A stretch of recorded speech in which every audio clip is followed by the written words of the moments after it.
அதே மாதிரி தான் பிக் பாஸ் வீட்டுக்கு நாட்டுக்கு ரோட்டுக்கு எல்லாத்துக்குமே கேடு. இப்போ ரொம்ப கேவலமாக போய் ரொம்ப ப்ராஸ்டியூஷன் லெவலுக்கு போச்சு. இந்த விட பூத்தி முடிவாகி நினைக்கிறேன். அதுதான் க்ளோஸ் பண்ணிடுவாங்களா சார்? அதான் நிச்சயமாக. ஏன்னா இதுக்கு ரெஸ்பான்ஸ் இல்லை. இந்த டைம்லாம் போன டைம் மலை கமல் இருந்த போது இருந்த ரெஸ்பான்ஸ் இல்லை. அடுத்த டைம் விஜய் சேதுபதி இருக்க மாட்டார். உறுதியாக இப்போயே நான் சொல்கிறேன். விஜய் சேதுபதி வெளியே வந்து தான் ஆகணும். இல்லைனா அவரோட கரியர் இப்போயே அவுட்டு. இல்லை 5 சீசனுக்கு அக்ரிமெண்ட் போட்டால் திருப்பி காசை கேட்பாங்க, குறைச்சி கேட்பாங்க, கொடுத்துட்டு வந்து தான் ஆகணும். அதுக்கு என்ன பண்ண முடியும்? வெளியே வர முடியாமல் அவனா கழுத்தை வச்சு கொண்டு வரனா விஜய் சேதுபதியை? பல பேர்கிட்ட ஆட்டையை போட்டு மூட்டையை போட்டு வாழ்ந்துட்டு தான் இருக்குது. பல ப்ரொடியூசர் தெருவுக்கு எழுப்பி 50 லட்சம் அந்த காலத்தில் மார்க்கெட்டும் போச்சு. அது வேறு விஷயம். பல பேரை தெருவில் நிறுத்தி பல குடும்பங்களை நாசமாக்குனா ஒரு நபர். பிக் பாஸ்ல நடக்கிறதெல்லாம் ஏத்துக்கிறீங்களா? பிக் பாஸ்ல நடக்கிறது என்னதான் அந்த மாதிரி நீங்க பார்வதி ரசிகையா? பாஸ் ஒன்னு இருந்தாலும் இல்ல பலூனாக்காவோட ரசிகையா? நீங்க தர்பூசணியை தின்னுட்டு இருப்பானே அவன் ரசிகையா நீங்க? சார் ஆனா பிக் பாஸ் இல்ல அதுக்கு பதில் சொல்லுங்க. நல்லா வேலை பார்க்குது, 2 லட்ச ரூபா சம்பாதிக்குது. ஆனால் வெள்ளி சனிக்கிழமை மட்டும் ப்ராஸ்டியூஷனில் போகுது. சனிக்கிழமை நைட்டு வேறு இடத்துக்கு போயிடுது.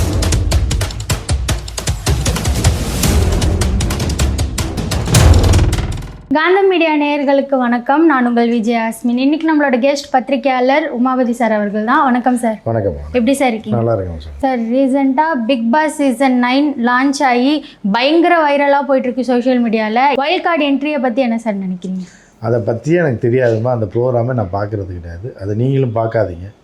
பாருங்க, குடும்பத்துக்கு நாசம். அது குடும்பத்துக்கு கேடு, சொந்த வாழ்க்கை கேடு, எல்லாத்துக்கும் கேடு. அது மாதிரி இப்போ சிகரெட்டில் எல்லாம் போட்டிருப்பான், கேன்சர் வர்ற மாதிரி. அப்படிலாம் வராது, இருந்தாலும் போட்டிருப்பான். சிகரெட் உடல் நலத்துக்கு வீட்டுக்கு நாட்டுக்கும் கேடு அப்படின்னு. அதே மாதிரி தான் பிக் பாஸ் வீட்டுக்கு நாட்டுக்கு ரோட்டுக்கு எல்லாத்துக்குமே கேடு.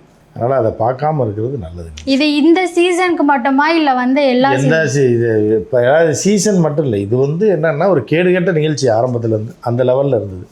இப்போ ரொம்ப கேவலமாக போய் ரொம்ப ப்ராஸ்டியூஷன் லெவலுக்கு போயிடுச்சு. ஸோ அதனால் இதை வந்து பார்க்குறத தவிர்க்கணும். இந்த டைம் ஃபெயிலியர். அது இந்த டைம் பிக் பாஸ் பற்றி பேச்சு எங்கேயுமே கிடையாது. சோசியல் மீடியாவில் தான் பசங்க வந்து மீம்ஸ் அது இதுன்னு போட்டுட்ருக்காங்க, ஏதோ ஒன்று போட்டுட்ருக்காங்க. தவிர டோட்டலாக அந்த கான்செப்ட் ஃபெயிலியர். இதோட பூத்தி முடிவாகி நினைக்கிறேன். அதுதான் க்ளோஸ் பண்ணிடுவாங்களா சார்? அதான் நிச்சயமாக. ஏன்னா இதுக்கு ரெஸ்பான்ஸ் இல்லை. இந்த டைம்லாம் போன டைம் மலை கமல் இருந்த போது இருந்த ரெஸ்பான்ஸ் இல்லை. விஜய் சேதுபதிக்கு பெரிய பேமெண்ட்டை கொடுத்தாங்க. பணத்துக்காக விஜய் சேதுபதி அதில் இறங்கி இந்த கேவலமான வேலையை செஞ்சுட்டு இருக்காப்புல. அடுத்த டைம் விஜய் சேதுபதி இருக்க மாட்டார். உறுதியாக இப்போயே நான் சொல்கிறேன். விஜய் சேதுபதி வெளியே வந்து தான் ஆகணும். இல்லைனா அவரோட கரியர் இப்போயே அவுட்டு. விஜய் சேதுபதி என்னன்னா இந்த சீசன் 9 10 முடிகிற டைமில் இப்போ காசு வாங்கியாச்சு, அட்வான்ஸ் வாங்கி பேமெண்ட் வாங்கிறதுனால முடிகிறதுக்கு 2 நாள் 3 நாளைக்கு முன்னாடி வாபஸ் வாங்கி வெளில வந்துடுவாங்க. வந்தால் தான் விஜய் சேதுபதி தப்பிக்க முடியும் கேரியரில். இல்லைன்னா விஜய் சேதுபதியை இந்த கூட்டத்தோட சேர்த்து விட்டுருவாங்க. ஆனால் சார் 5 சீசனுக்கு அக்ரிமெண்ட் போட்டுருவாங்க, அதுக்கப்புறம் வெளியில் வர முடியாது அப்படின்ற பேச்செல்லாம் போயிட்டு இல்லை. 5 சீசனுக்கு அக்ரிமெண்ட் போட்டால் திருப்பி காசை கேட்பாங்க,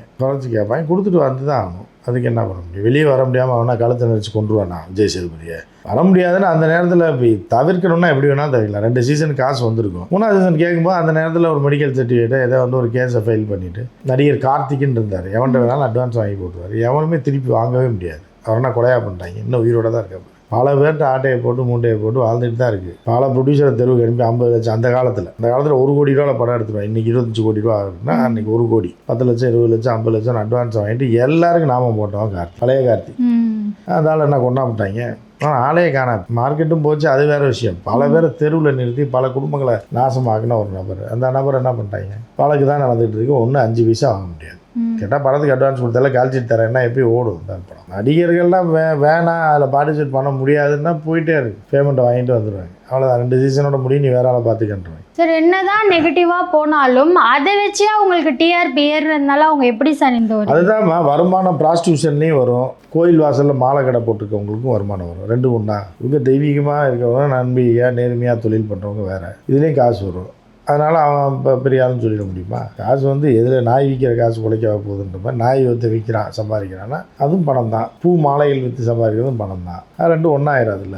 நம்ம இந்த பிக் பாஸை இந்த ப்ராஸ்டிகேஷன் லெவலுக்கு கொண்டு போகிறோம். ஆனால் ஒவ்வொருத்தவங்களும் எலிமினேட் ஆகி வரவங்க எல்லாருமே அதை வந்து நியாயப்படுத்துகிறாங்க. நாங்கள் அப்படிலாம் உள்ளே போனவங்கலாம் யார்? ராக்கெட் விஞ்ஞானி உள்ளே போயிருக்காங்க. இப்போ அவன் அப்படி தானே சொல்லுவான். அதை நம்பி அந்த சேனலுக்கு போகிறான், அதுக்கு போகிறாங்க போது அவங்க என்ன ஐஏஎஸ் ஐபிஎஸ் முடிச்சிட்டா இல்லை ராக்கெட்டில் இஸ்ரோவில் வேலை பார்க்குறவனா, இல்லை ஹெச்ஏஎல்ல இது ஹெலிகாப்டர் டிசைனிங் செக்ஷனில் வேலை பார்த்துட்டு இருந்தானா, இல்லை சோசியல் சயின்டிஸ்ட்டாக ஒரு தற்குறி கூட்டம் உள்ளே போகுது. அதை வச்சு பல தற்குறிகளை அடுத்தடுத்த ப்ராடக்ட் உருவாக்குறதுக்காக வேலையை பண்ணுறான். இது உள்ள இருக்கிற ஆட்கள் பண்ற வேலையா இல்ல பிக் பாஸே பிளான் போட்டு பண்ற வேலையா? பிக் பாஸ் என்னத்தை பிளான் பண்ணுறாரு? பிக் பாஸ் இந்த மாதிரி கான்செப்ட்லாம் டிவியே கேடு கட்ட டிவிமா, அந்த டிவியே அந்த டிவி இப்போ ப்ரொடக்ஷன் பண்ணுறாங்க. இது விஜய் டிவியை சொல்றீங்களா?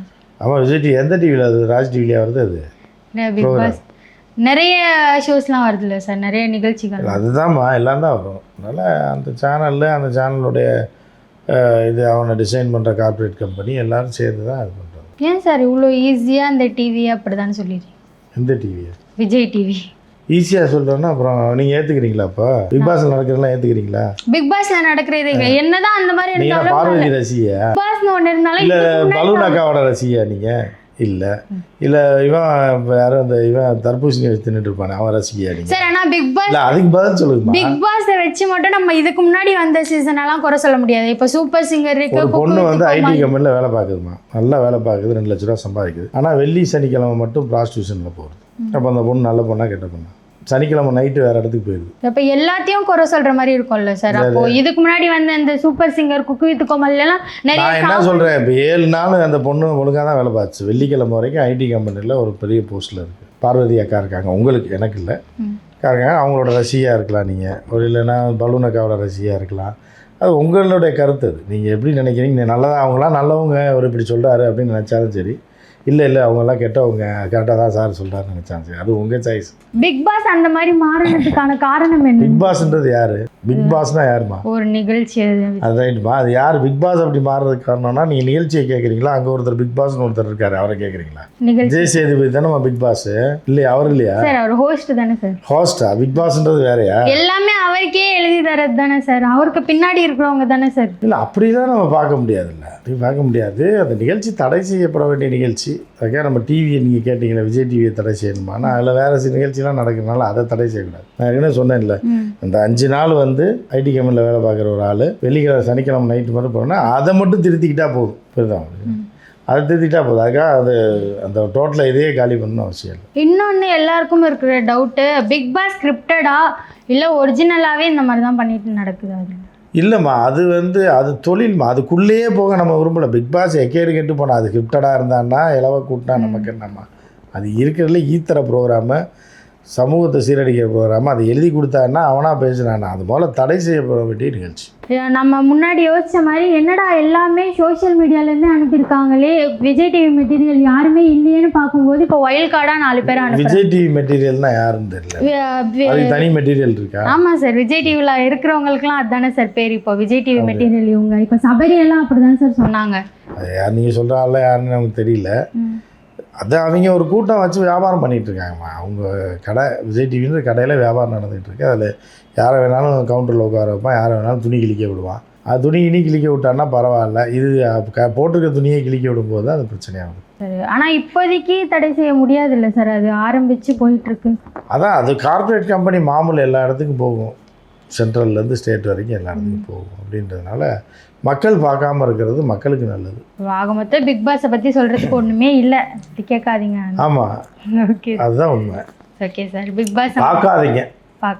காந்தி வந்து ஒரு குரங்கு வச்சுருந்தார், அந்த குரங்கெல்லாம் செத்துருச்சு. இப்போ கண்ணை மூடிட்டு ஒரு குரங்கு பார்த்துருக்கீங்களா? அது பார்த்துருக்க முடியும், உங்கள் ஜென்ரேஷன்லாம் தெரியாது. அப்போ எங்கே போனாலும் அந்த குரங்கு பொம்மை நல்லா சேல்ஸ் ஆகும். கண்ணை மூடி ஒரு குரங்கு உட்காந்துருக்கு, நடுவில் காதை பற்றி ஒரு குரங்கு உட்காந்துருக்கு, வாயை பற்றி ஒரு குரங்கு உட்காந்துருக்கு. பார்த்துருக்கீங்களா இல்லையா? கேள்விப்பட்டீங்களா? இப்போ ஞாபகம் வந்துச்சு அவங்களுக்கு.